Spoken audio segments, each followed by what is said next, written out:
Hey, good morning. This is Ife of Ife360 TV, and today I wanted to talk about.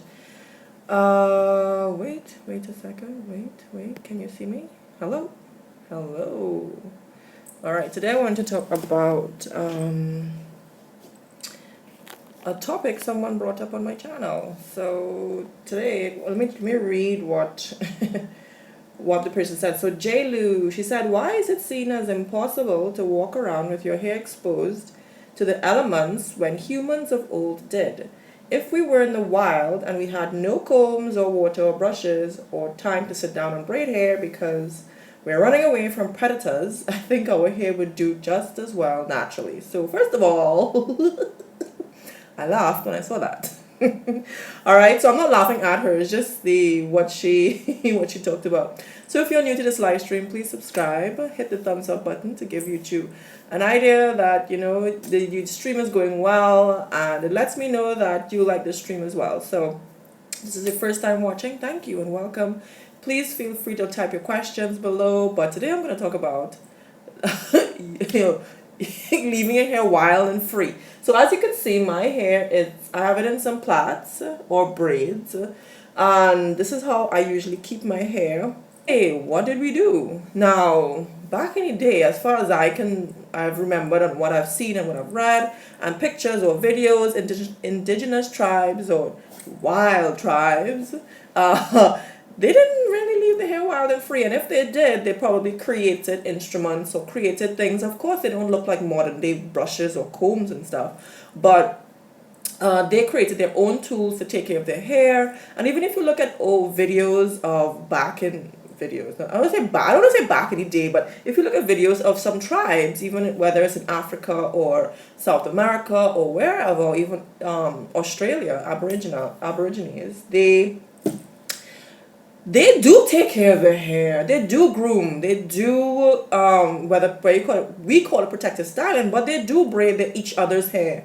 They took care of each other. They had their own kind of spa day. I don't want to say a spa day, but they took care of each other. They didn't leave their hair wild and free, or they didn't have access to the products that we have as well. So they would probably use mud, or they would use something that would keep their hair from drying out. And no, they didn't have YouTube videos or the internet and all those things to figure. I don't believe necessarily that we kept our hair wild and it was fine, because really and truly, based on my experience, my hair gets hammered when I leave my hair open to the elements. And when I say open to the elements, I mean unbraided, unplaited like this. It's if I leave my hair unattended for at least maybe 3 days or whatever, I will get knotted hair, matted hair, tangled hair that's difficult to manage, difficult to take care of, difficult to recomb. Oh my gosh, it's a terror. So to prevent all that drama from happening, and my hair goes through a lot of breakage too, because now you have to take out all these knots. So leaving your hair open, unattended, wild and free to the elements and to the environment, the sun, rain, wind, whatever. There's no, I don't know, for me, I'm talking about myself, based on my experience doing that, especially with curly hair tangles. On its own, without the wind blowing, curly hair tangles by itself. So when you have other factors involved, it gets even worse. So to this person, this darling, who said she's going to try. I was joking around. So the comment that was made on my YouTube channel, I was joking around and I said to her, well, if you want to test it out, if you want to try out leaving your hair open and wild and free to the elements, be my guest. Knock yourself out. Do it, because I think sometimes you have to experience a certain situation for you to understand that, hey, maybe it's not the best thing to leave your hair open and wild and free, because I do it sometimes, maybe a day, and if by the time I get back home, my hair is a tangled mess, and now I have to spend time undoing it. Not undoing it, but now I have to spend time taking the tangles out, taking the knots out, going through some breakage and and I sometimes have to cut some of the knots out and stuff. So, sorry. I see some questions coming in. Hey, Sharon. Hi. Sharon from Halifax. Hello. Someone says Manuela. She said she's laughing as well. Exactly, talking about hair product. Shouldn't we just use natural essential oils? You can use anything your heart desires, So if you feel as though natural essential oils are enough for your hair, do your thing. There's no hard and fast rule for with regard to what you should use in your hair. Some people are just sharing what is best for their hair and their personal use, and that's why. And then sometimes people get, I don't know, people get hung up on what some YouTubers are using and think that, hey, you must use that. No, you don't have to use anything that I suggest. I'm just showing you what I use in my hair, or sometimes I try new things and it worked and I liked it. Or sometimes it didn't work, I didn't like it, and then you might try it and you liked it. So you just never know what will work for your hair. If you just want to use natural essential oils, Manuela Wilson, you can use that as well. Do you have a DIY shampoo recipe? Do you have a DIY shampoo recipe? There's a recipe that I use and I call it a shampoo, but it really wasn't a shampoo. It was really a deep conditioning recipe. But I have it on my channel. I used egg. I used egg, apple cider vinegar, lemon, olive oil. I think that was it. But the recipe is there on my channel.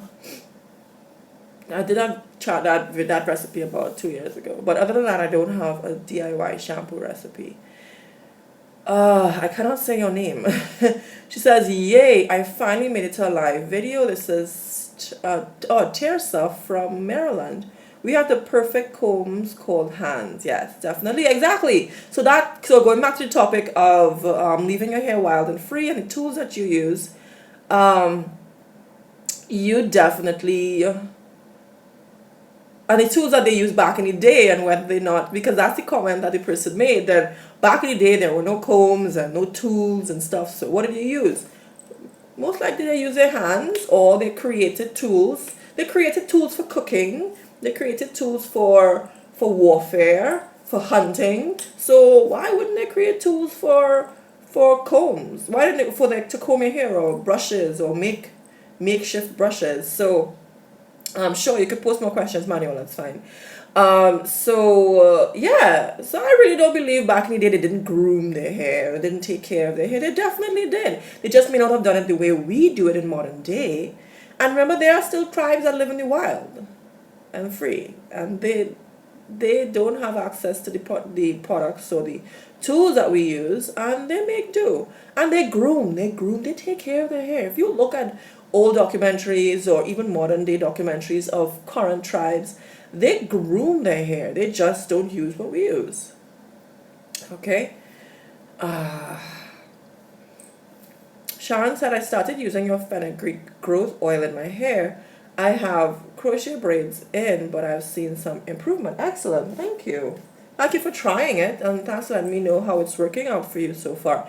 Guys, I cannot stay long. I actually have to go to work, so I'm going to like a couple more minutes and then I'm going to run. I actually need to call a taxi to get out of here soon. So I'm curious to know what fenugreek smells like. How do you like the results? So if you're using a fenugreek, I think I missed a question. Sorry. Fenugreek smells like maple syrup when you use it as a hair spritz. So if you soak it in water and you soak it overnight and then you spray your hair, you smell like maple syrup, which is a pleasant smell for me. And for some people, they don't like it. So as I said, not everything everyone likes, not everything works for everyone, but you have to try it or think about trying it to find out if it will work for you.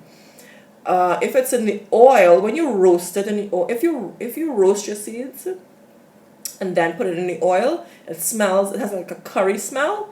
But if you do, I showed a second method on how to do your fenugreek seeds, where you don't have to roast them. You actually let it sit in the oil and then you put it in a water bath or I use the rice cooker, water, rice cooker, and your oils. You let it rest in there in the warm water, however long you feel, maybe an hour, I don't know, it depends on you, and how strong you want your oil. And it doesn't have as strong a scent as if you were to roast your seeds. I hope that makes sense. So Miko Moon says, what is a protective style really? Do the ends have to be tucked in? Protective styling seems to mean different things to different people. So for me, protective styling is like this. This is a protective style for me. I leave my ends down sometimes, or sometimes I tuck it in. I tuck it up like this, so it doesn't like brush against my clothing.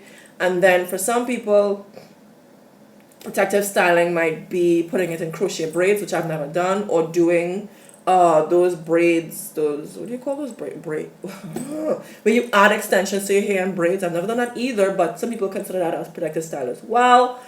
Okay.